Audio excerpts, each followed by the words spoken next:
warahmatullahi wabarakatuh. Shalom, Om Swastiastu, Namo Buddhaya, dan salam kebajikan. Kami dari kelompok 1 ingin memaparkan materi tentang kasus pembunuhan yang menyimpang pada norma hukum. Yang kami hormati Bapak Khairul Fadli Mutar Lutfi M, Sarjana Formasi Magister Biomed, sebagai dosen pengampu mata kuliah antropologi.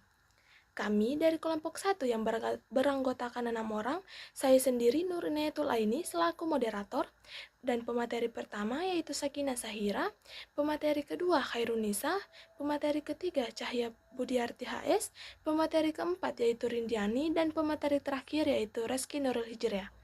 Untuk mempersingkat waktu, kepada pemateri pertama, Sakinah Sahira, saya persilahkan. Baik, di sini saya akan menjelaskan tentang materi pertama, yaitu ada faktor penyebab terjadinya tindak kriminal pembunuhan.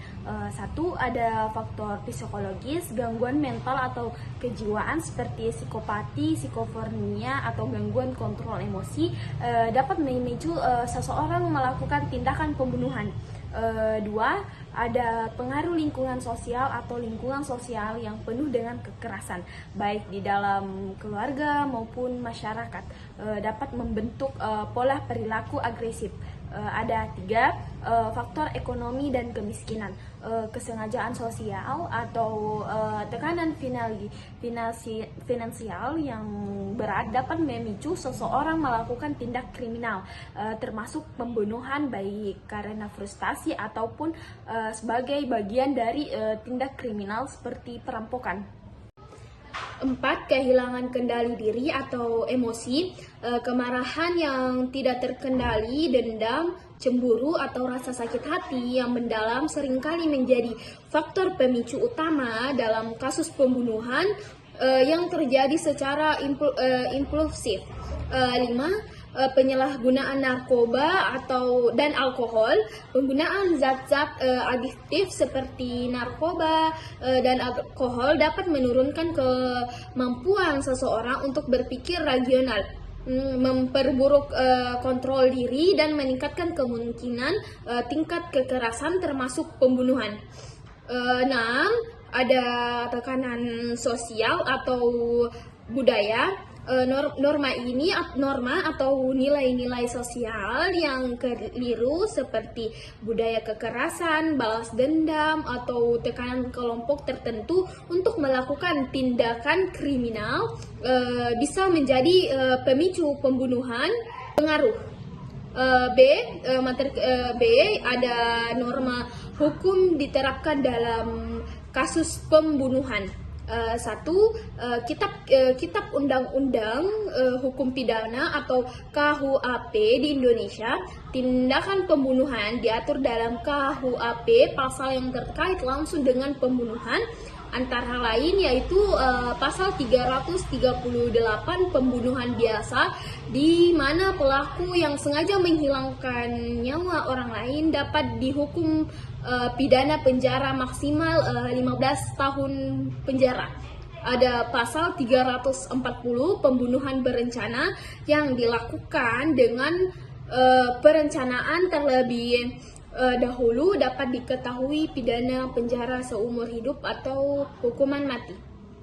Ada pasal 351 ayat 3, penganiayaan yang menyebabkan kematian juga termasuk kategori pembunuhan yang dapat dikenai pidana penjara hingga 7 tahun. 2. Ada hukum pidana internasional.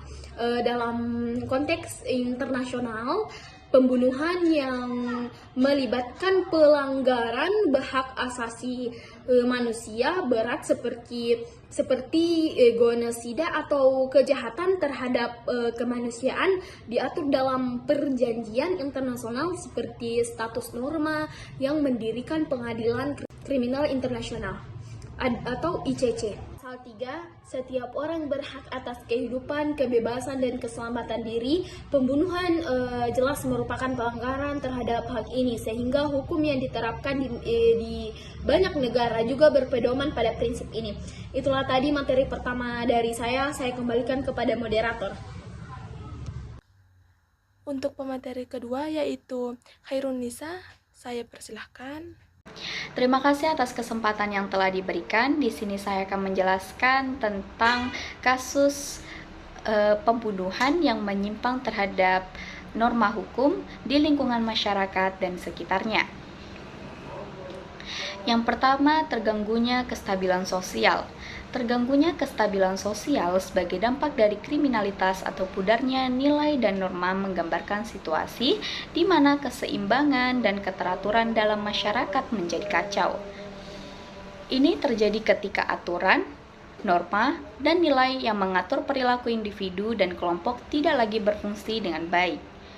Terganggunya kestabilan sosial dapat menimbulkan efek domino, di mana semakin banyak masyarakat, banyak masalah muncul akibat ketidakteraturan.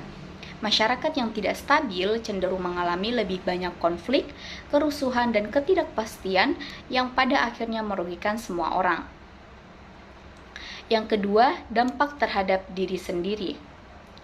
Individu yang melakukan tindakan menyimpang akan mengalami pengucilan dari masyarakat baik secara hukum, agama, atau adat dan budaya. Yang ketiga, membawa nama buruk bagi lingkungan. Membawa nama buruk bagi lingkungan sebagai dampak kriminalitas berarti wilayah atau komunitas tersebut dianggap tidak aman, berbahaya, atau memiliki reputasi negatif di mata orang lain. Secara keseluruhan, dampak dari membawa nama buruk bagi lingkungan akibat kriminalitas bisa merugikan dalam jangka panjang, baik dari segi sosial, ekonomi, maupun keamanan masyarakat di sana. Yang keempat, yaitu mengacaukan nilai dan norma yang telah tentram. Mengacaukan nilai dan norma yang telah tentram dalam masyarakat berarti merusak aturan-aturan sosial, moral, dan etika yang selama ini berfungsi untuk menjaga keteraturan dan harmoni. Nilai dan norma tersebut telah terbentuk melalui proses panjang dan menjadi dasar dari perilaku yang diterima dan diharapkan di masyarakat. Secara keseluruhan, mengacaukan nilai dan norma yang telah tertanam berdampak pada hilangnya stabilitas, keteraturan, dan solidaritas sosial. Ini dapat menciptakan lingkungan yang kacau di mana masyarakat tidak lagi memiliki paduan yang jelas untuk berperilaku yang pada akhirnya merusak kesejahteraan dan koneksi sosial. Itulah beberapa dampak yang telah saya sampaikan. Saya kembalikan kepada moderator. Untuk pemateri ketiga, Cahya Budiati HS, saya persilahkan. Baik, terima kasih atas kesempatannya. Saya akan melanjutkan materi selanjutnya, yaitu peran keluarga dan masyarakat dalam mencegah tindak pidana pembunuhan. Pertama, peran keluarga sebagai pendidikan moral dan etika. Keluarga memiliki peran sentral dalam memberikan pendidikan moral, etika, dan nilai-nilai sosial sejak dini kepada anak. Kedua, pengawasan dan dukungan emosional. Kehadiran orang tua yang memberikan perhatian serta dukungan emosional secara berkelanjutan dapat mengurangi risiko perilaku agresif atau penyimpangan yang mengarah pada tindak pidana.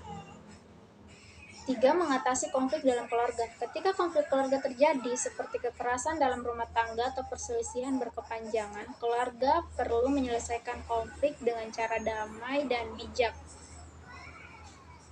Peran masyarakat sebagai pengawasan sosial atau social control. Masyarakat berfungsi sebagai kontrol sosial melalui norma-norma yang berlaku. Kedua, sebagai budaya kekeluargaan dan gotong royong. Dalam masyarakat, dengan nilai-nilai kekeluargaan yang kuat, seperti di banyak komunitas di Indonesia, perlu saling membantu dan gotong royong dapat menciptakan solidaritas sosial yang mengurangi resiko tindakan kriminal. Ketiga, kampanye atau anti kekerasan. Masyarakat melalui lembaga sosial atau organisasi keagamaan dapat menyelenggarakan kampanye atau program edukasi tentang pentingnya menghargai kehidupan dan bahaya kekerasan. Sekian dari saya kembalikan kepada moderator. Dan untuk pemateri keempat, yaitu Rindiani, saya persilahkan. Baik, saya akan melanjutkan materi selanjutnya, yaitu peran media massa dalam membentuk persepsi masyarakat terhadap kasus pembunuhan. Media massa memiliki peran yang signifikan dalam membentuk persepsi masyarakat dalam kasus pembunuhan, baik secara positif maupun negatif. Berikut adalah beberapa aspek peran media massa dalam hal ini. Yang pertama, pengaruh positif. Edukasi dan pemahaman media massa dapat memberikan informasi yang edukatif tentang kasus pembunuhan, membantu masyarakat memahami penyebab dan dampaknya. Hal ini dapat meningkatkan kesadaran masyarakat tentang pentingnya menjaga keamanan dan menghargai nyawa manusia. Yang kedua, pengaruh negatif. Memicu perilaku bunuh diri. Pemberitaan kasus pembunuhan yang tidak disampaikan dengan baik dapat memicu perilaku bunuh diri melalui copycat suicide. Media massa harus berhati-hati dalam menyampaikan berita tentang bunuh diri untuk menghindari efek negatif ini. Yang ketiga, pemberitaan yang berimbang. Media massa harus memberikan pemberitaan yang berimbang, mencakup sisi pelaku, korban, dan penegak hukum. Hal ini dapat membantu masyarakat memahami kompleksitas kasus dan menghindari stigma yang tidak adil. Yang keempat, mengembalikan kepercayaan masyarakat. Media massa dapat berperan dalam mengembalikan kepercayaan masyarakat terhadap lembaga penegak hukum dengan memberikan informasi yang akurat dan tidak menghakimi. Hal ini dapat meningkatkan opini publik yang baik terhadap penegak hukum. Yang kelima, mengawasi pelanggaran hukum. Media massa memiliki peran sebagai pengawas independen yang dapat membantu mengungkapkan pelanggaran hukum, termasuk kasus pembunuhan. Hal ini dapat meningkatkan transparansi dan akuntabilitas dalam penegak hukum. Dengan demikian, peran media massa dalam membentuk persepsi masyarakat dalam kasus pembunuhan sangat kompleks dan memerlukan ketelitian dalam menyampaikan informasi untuk menghindari dampak negatif dan meningkatkan kesadaran masyarakat tentang pentingnya menjaga keamanan dan menghargai nyawa manusia. Itu saja dari saya kembalikan kepada moderator. Dan pemateri terakhir, Reski Nurul Hijriah, saya persilahkan. Baik, di sini saya akan melanjutkan materi dari kelompok saya, yaitu upaya pencegahan yang efektif untuk menghindari terulangnya kasus pembunuhan. Pencegah tindakan pidana pembunuhan tidak hanya menjadi tanggung jawab aparat penegak hukum, tetapi juga melibatkan seluruh elemen masyarakat, keluarga, lembaga pendidikan, dan juga media. Berikut adalah beberapa upaya pencegahan yang bisa diterapkan. Yang pertama, peningkatan pendidikan moral dan karakter. Yang kedua, penguatan peran keluarga dalam pengawasan. Yang ketiga, pemberdayaan masyarakat melalui pengawasan sosial.